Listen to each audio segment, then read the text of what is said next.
നമസ്കാരം. 2024 ലോക്സഭാ തെരഞ്ഞെടുപ്പിൽ വടകരയിലെ പ്രചാരണത്തിന്റെ അവസാന ഘട്ടത്തിൽ വർഗീയ ധ്രുവീകരണം ലക്ഷ്യമിട്ട് നിർമ്മിച്ച കാഫിർ സ്ക്രീൻഷോട്ട് പ്രചരിപ്പിച്ച കേസിൽ ഡിവൈഎഫ്ഐ നേതാവ് ജിതിൻ ഭാസ്കർ അറസ്റ്റിലായതോടെ CPM അടപടലും പ്രതിരോധത്തിലാണ്.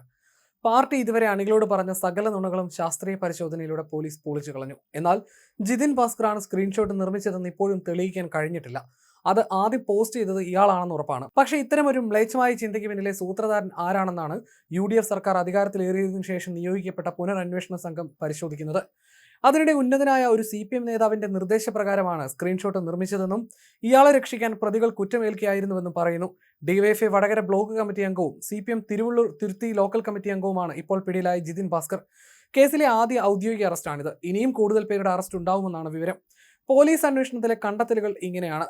വിവാദമായ വ്യാജ സ്ക്രീൻഷോട്ട് ആദ്യം പ്രത്യക്ഷപ്പെട്ടത് ഇടത് സൈബർ ഗ്രൂപ്പായ വടകര സ്ക്വാഡ് വാട്സ്ആപ്പ് ഗ്രൂപ്പിലാണ്. ഈ ഗ്രൂപ്പിന്റെ അഡ്മിനായ ജിതിൻ ഭാസ്കർ തന്നെയാണ് ഇത് ഗ്രൂപ്പിൽ ആദ്യം പങ്കുവച്ചത്.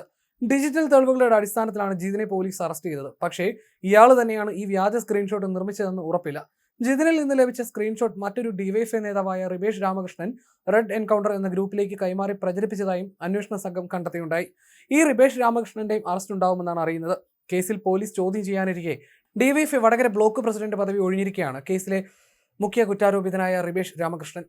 ഇത് അറസ്റ്റ് ഭയന്നാണെന്നാണ് പറയുന്നത്. റിബേഷ് രാമകൃഷ്ണനൊപ്പം മനീഷ്, അതുൽ എന്നീ ഡിവൈഎഫ്ഐ പ്രവർത്തകരെയും പ്രത്യേക അന്വേഷണ സംഘം ചോദ്യം ചെയ്യാനായി വിളിച്ചു വരുത്തിയിരുന്നു.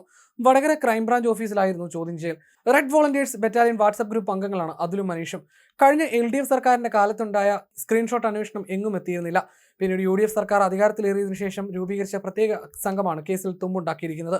UDF സ്ഥാനാർത്ഥി ഷാഫി പറമ്പിലിനെ 5 നേരം നിസ്കരിക്കുന്ന ദീനിയായ ഒരു മുസ്ലിമായി ചിത്രീകരിച്ചും എതിർ സ്ഥാനാർത്ഥിയായ LDFന്റെ KK ശൈലജയെ മറ്റേയാൾ ഒരു കാഫിർ സ്ത്രീയാണെന്ന് വിശേഷിപ്പിച്ചുമായിരുന്നു കുപ്രചാരണം. ഇതിന്റെ അവസാനം നമ്മൾ ആർക്കാണ് വോട്ട് ചെയ്യേണ്ടത് എന്ന തരത്തിലുള്ള ചോദ്യം ഉന്നയിച്ച് വോട്ടർമാർക്കിടയിൽ മതപരമായ വേർതിരിവുണ്ടാക്കാൻ ശ്രമിക്കുന്ന സന്ദേശമായിരുന്നു സ്ക്രീൻഷോട്ടിൽ ഉണ്ടായിരുന്നത്. മുസ്ലിം ലീഗിന്റെയും UDFന്റെയും പ്രവർത്തകർ ചേർന്ന് KK ശൈലജയ്ക്കെതിരെ ഇത്തരത്തിൽ വോട്ട് ചോദിക്കുന്നുവെന്ന രീതിയിലാണ് ഈ വ്യാജ ചിത്രം സോഷ്യൽ മീഡിയയിൽ വ്യാപകമായി പ്രചരിപ്പിക്കപ്പെട്ടത്. ആദ്യം ഇടത് സർക്കിളുകൾ ഇത് പ്രചരിപ്പിച്ചുവെങ്കിലും UDF ഇതിന്റെ ഉള്ളടക്കം പരിശോധിക്കാൻ ആവശ്യപ്പെട്ടതോടെ CPM പ്രതിരോധത്തിലാവുകയായിരുന്നു. മുസ്ലിം ലീഗ് പ്രവർത്തകൻ മുഹമ്മദ് കാസിമാണ് ഈ സന്ദേശം ആദ്യം പ്രചരിപ്പിച്ചതെന്നാണ് LDF ആരോപിച്ചത്. എന്നാൽ കാസിമിന് ഇതിൽ പങ്കുള്ളതായി കണ്ടെത്താൻ പോലീസിനൊന്നും കഴിഞ്ഞിരുന്നില്ല.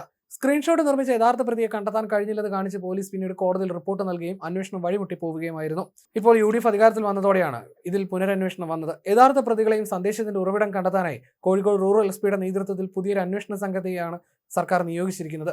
ഈ പ്രത്യേക അന്വേഷണ സംഘം ജൂൺ മാസത്തിൽ ആദ്യം യോഗം ചേർന്ന് അന്വേഷണം പുനരാരംഭിക്കുകയായിരുന്നു. പോസ്റ്റ് പങ്കുവച്ചവരെയും ഗ്രൂപ്പ് അഡ്മിന്മാരെയും കേന്ദ്രീകരിച്ചുള്ള അന്വേഷണമാണ് നിലവിൽ പുരോഗമിക്കുന്നത്. സന്ദേശത്തിന്റെ യഥാർത്ഥ ഉറവിടം കണ്ടെത്താനായി മെറ്റയിൽ നിന്നുള്ള വിവരങ്ങളും ശാസ്ത്രീയ പരിശോധനാ ഫലങ്ങളും ഉദ്യോഗസ്ഥർ പരിശോധിച്ചു.